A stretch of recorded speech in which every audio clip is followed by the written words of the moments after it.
Ukraine hit a Russian airbase in Crimea with a focused drone raid on the night of September 21, 2025, and the first seconds told a bigger story than the fire. This was a clean, timed move. A small wave went in, the defenses blinked, and key aircraft and sensors suddenly stood exposed.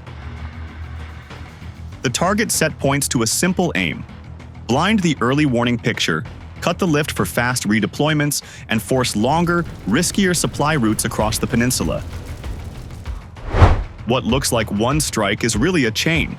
Scouts mark the heat, decoys pull the trigger fingers, and the main wave skims low for a short, hard finish.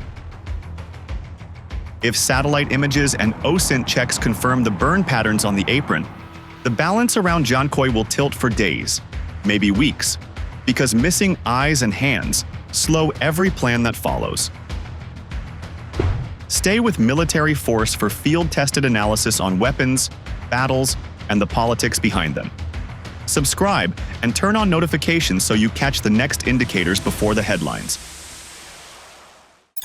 Hua stated that the raid focused on 4 clusters at a military airfield near Dzhankoy. Mi-8 transport helicopters, B-12 maritime patrol aircraft, several An-26 utility planes, and a paired early warning radar set built around Nebo and Podlet. These are not random choices because each asset shapes tempo in a different way, and removing several at once bends the whole schedule of flights and patrols. Mi-8s lift troops and supplies fast, B-12s scan sea lanes and queue defenses, An-26s keep small loads moving between hubs, and Nebo/Podlet watch the low sky for threats that hide under bigger sensors. Hit those 4, and a busy base turns slow, since eyes, hands, and legs no longer move in step. That is why the target list reads like a system map rather than a trophy list, and it signals intent to break function before chasing numbers. Night timing matters because darkness shrinks civilian traffic, lowers clutter on scopes, and boosts the cover of thermal management. Engines that shut down minutes earlier still glow in the infrared, while crews at maintenance bays relax routines, and refuel trucks line up near parked airframes. The western apron and technical strip usually hold these activities, so fuel density and ammunition carts sit close to metal skins, which turns any ignition into a chain of burns. A strike planned for this zone can multiply effects, since a shaped blast starts the fire and stacked liquids feed it, while nearby roofs channel heat across the ramp.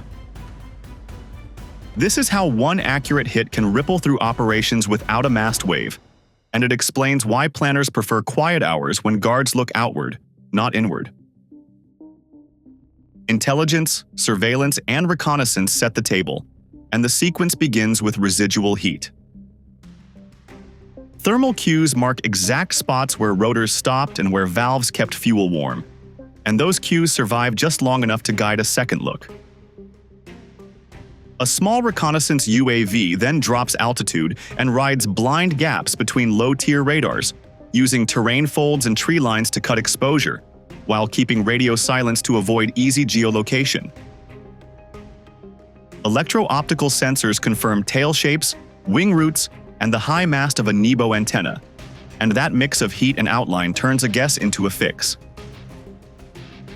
With coordinates refined to specific pads and the radar yard, the strike package no longer hunts, because it now flies to preset aim points with terminal profiles already chosen.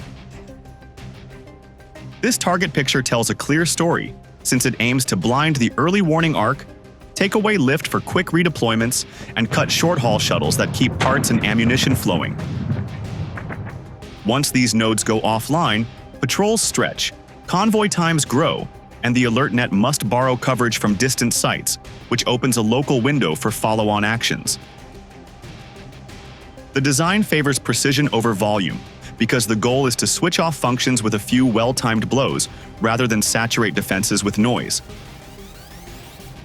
With the objectives locked and the environment shaped by darkness and fuel layout, what matters is how to pry open the shield for a brief path to the ramp. That shift from target setting to door opening leads straight into the breach plan and the decoy-led entry that follows. Ukraine used a paired method that joins loud decoys with quiet strike drones, and the goal was to pry open a short window in the shield. UJ-22 units went first and made themselves easy to see, while the long-range Liuti stayed low, kept radio silence, and trusted inertial navigation to hold course. The decoys pushed energy into the 2.4 to 5.8 GHz space, and also showed a clean radar return, so operators had to engage or risk a hit on the ramp. This split the defenders' focus between what looked urgent and what stayed hidden under the scan. The plan set conditions for a brief gap that the main wave could use, and that gap was the whole point. Decoys work because they force mode changes, and mode changes take time even on good systems. Podlet and Nebo can search, track, and queue weapons, yet they still need to switch gain, sector, and refresh rates when a new threat appears. Panzer batteries also move from standby to fire, then back to search, and each step adds seconds of delay while crews re-zero sights and clear clutter.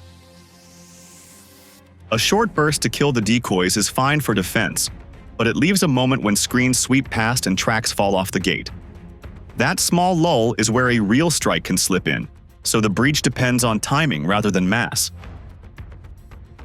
The strike drones flew profiles built to erase line of sight and shorten warning time. They skimmed tree lines, dipped behind low ridges, and crossed open ground at oblique angles that kept them out of the strongest lobes. Speeds stayed steady to protect terminal geometry, and altitude stayed just high enough to clear wires, yet low enough to sit inside ground clutter. Guidance relied on an inertial core backed by scene checks, so GPS jamming could not break the run, and no uplink betrayed position. Because the route matched radar rotation, each turn met a blind arc rather than a hot cone, and that is how the corridor held open long enough to matter. Target order followed a simple rule: take the eyes first, then the hands, then the blood.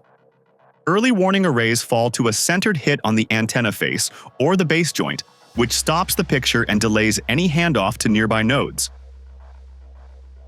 Mi-8 and N-26 airframes are most fragile at engine bays and fuel lines, so a shaped charge into those points removes lift and short-haul capacity in one move. Fuel farms and ammo stacks sit close to maintenance strips, and fire loves tight spaces fed by liquids and soft walls, so a single ignition can cascade.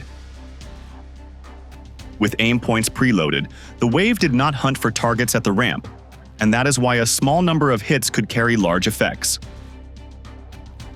Defenders have answers, and the breach plan accounted for them one by one. Extra look-down sensors, optical trackers, and continuous wave illuminators can help, but they still fight terrain and weather, and they still need clean cues. Panzer has an electro-optical channel that sees through some jamming, yet it struggles when drones arrive from several bearings and hug the horizon. Nets, barriers, and decoy stands near the apron ad friction, though they do little against terminal dives that pick engine heat or antenna metal as the last reference. All of this puts pressure on the clock, and that timing choice shaped how the local air defense actually reacted in the minutes that followed. The local air defense grid around the Dzhankoy area relies on Nebo M/U for long-range search, Podlet K1 for low-altitude coverage, and Panzer S1 for point defense, and all were positioned to protect the airfield. These systems watch different layers of the sky, yet they share one limit. When the picture changes fast, operators must alter scan rhythm and weapon status. Decoys force that shift, so search beams widened, refresh rates jumped, and firing units moved from quiet to active. That change is not free, because every toggle steals seconds from tracking new threats. Those few seconds shaped the window the strike drones needed. Mode switching is a real workload, since radars must recenter filters, clear old track files, and set new gates for speed and height. Podlet adjusts sector focus to catch low contacts, while Nebo changes again to clean clutter and hold distant returns, and neither move is instant. Panzer batteries also cycle from standby to fire and then back to scan, and crews must re-zero sights after a burst to avoid blind spots. Thermal imagers help, but they still need clean angles and steady pans to lock a small target. While this reset played out, the screen briefly swept past the corridor that mattered. The strike wave used geometry rather than noise, because low routes hide inside side lobes and ground clutter that strong radars cannot fully burn through. Drones held a flat speed and rode tree lines to erase silhouette, then crossed the open at slant angles that avoided the hottest part of each beam. Panzer can engage only a limited number of targets at once, and each intercept ties up a guidance channel and a crew for a short cycle. With decoys already spent, the battery still had to settle, which meant a narrow gap before it could build new solutions. That narrow gap allowed a clean approach to the ramp and the radar yard. What followed fits the claims reported after the strike, because the first clear loss cited by Ukraine was at least one radar set disabled. Commercial satellite shots later showed scorch marks near a radar position and a dark burn fan across part of the apron, while OSINT threads matched coordinates and structures. This kind of cross-check does not prove every detail, yet the pattern aligns with a hit on an antenna face or mount, which would kill local early warning. Once that eye shuts, the base must borrow coverage from other sites, and that handoff always drops fidelity. Reduced fidelity then helps any second wave that arrives inside the same arc. Russia moved to close the hole, because standard practice is to add look-down sensors, shift one Nebo sector, and pull a spare Panzer closer to the fuel lane. Commanders can also tighten the low-altitude box through NOTAM-style controls and change taxi plans to keep aircraft away from stacked liquids.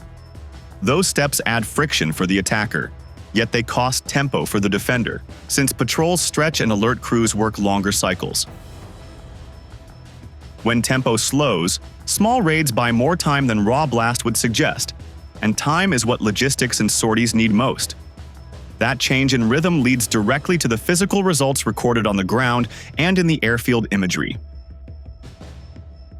HUAR reported at least 2 B-12s, multiple Mi-8s, several An-26, and one early warning radar destroyed or heavily damaged, and commercial imagery later showed a blackened apron with clear debris lines. Before-after views displayed a wide burn fan across the western stands, warped roofing on service bays, and dark impact points near the radar yard, while the outlines on the tarmac match the size and planform of those aircraft types. The wording stays cautious because only verifiable shapes and heat marks are counted, yet the pattern fits a focused strike on parked airframes and a sensor node. Those surface clues set up a closer read of the physical markers that tell how the fire grew and which objects fed it. Fan-shaped scorch marks radiated from 2 cores on the parking area, and roof punctures appeared in tight clusters, which points to fragment throw rather than a rolling blaze. A refuel truck lay burned along a service lane, and support carts showed blast scarring, while small craters suggested shaped charges that cut metal without deep gouges. Infrared frames captured a high-intensity thermal bloom that held for many minutes, then stepped down in short pulses, a curve consistent with pooled fuel ignitions and secondary pops. Taken together, the burn geometry and thermal timeline indicate a short, hard entry followed by fuel-fed fires on the apron, which brings us to the state of the radar site. The radar position showed a collapsed antenna frame, a scorched pad, and severed cabling visible as bright lines in debris, while the morning pass lacked the tall mass shadow seen in earlier shots. The debris fan ran outward from the antenna base rather than inward, a sign of a direct hit on the array or mount joint, and nearby service shelters carried heat streaks on their windward faces. OSINT trackers noted a gap in the local early warning arc during the same window, which fits with a disabled set needing handoff from distant nodes. With the sensor blinded at that corner, the remaining question is how many aircraft on the apron suffered terminal damage versus repairable harm. Airframe evidence pointed to heavy losses, since a B-12's high-wing hull and side floats were visible as burned contours, and the blister windows had melted into misshapen rims. Mi-8 fragments included a rotor hub, tail boom sections, and engine bay panels, while an N-26 nose gear strut and cargo ramp pieces sat in soot near a maintenance strip. Count language remains "at least," because some shapes were partly covered by foam and smoke, but the distribution of wreckage supports Ukraine's claim of multiple helicopter and transport losses. Those ground truths describe the damage in plain view, and together they prepare the stage for the operational impact that follows. Losing an early warning set and several lift and utility aircraft weakens surveillance, mobility, and resupply around Dzhankoy and central Crimea, so Russian routes must stretch and exposure grows at each leg. Longer detours add flight time and fuel burn, while gaps in the low-altitude picture force commanders to borrow coverage from distant radars, which dilutes tracking quality and slows queuing for shooters. Convoys that once relied on quick helicopter shuttles must lean on ground lines or longer fixed-wing hops, which raises the chance of detection by drones and patrols. Each added minute on the route invites contact, so pressure now shifts from the point of impact to the arteries that feed it. Short-term mitigation is likely, because standard practice is to move a spare podlet closer, pull an extra pantsier to the apron, and tighten the low-level box through NOTAM and NAVWARN updates. Those measures can close obvious holes, yet they also reduce flexibility, since static guns guard fewer lanes and radar sectors narrow to keep the floor clean. Backup airfields to the rear will pick up traffic, which concentrates patterns that satellite watchers can read within days. Concentration helps control risk inside the fence, but it makes the approach path more predictable outside the fence, which changes where the danger now sits. The information picture split fast, as Russian outlets framed the blast as a technical incident while open-source groups geolocated scorch marks and antenna debris within hours. Commercial imagery and local clips gave a shared map, and that shared map guided independent counts that stayed careful with "at least" language. The value here is not drama but method, because repeated passes and matched shadows can show when a mass disappears and when an apron outline changes. Once the public record converges on coordinates, the debate moves from if to what follows, which is where strategy lives. Operationally, a local blind sector invites follow-on strikes that probe fresh seams and test the defender's redeployment rhythm, so each move to plug a hole can reveal a new node. Shifts in pantsir or tor, unusual fuel convoys, and hasty shelters near the ramp are classic signs that a base is restoring function under stress. Those signs are also targets, since ISR can tag new emitters or catch hot engines during a hurried turn, and cheap drones can arrive the same night. If that cycle repeats, the base regains activity but loses freedom of action, and that trade tells how this story will evolve. This raid shows a modern rule of war: cut vision, choke movement, and starve supply, and a base slows without a long bombardment. Ukraine aimed at nodes, not noise, because a dead radar, grounded lift, and burning fuel change tempo faster than a dozen scattered hits. The effect is bigger than the blast, since patrols stretch, response times grow, and the alert net loses clarity across the local arc. That shift buys opportunity for follow-on moves, while it forces commanders to choose between thicker defenses and flexible routes. If satellite passes and OSINT threads keep confirming damage, Russia will harden low-altitude coverage, spread airframes, and move technical bays away from stacked liquids. Those fixes add safety on the ramp, yet they also create patterns that watchers can track and that strike teams can time. Ukraine will likely test the new layout with small, precise waves, as cheap drones keep pressure on gaps that open during redeployment.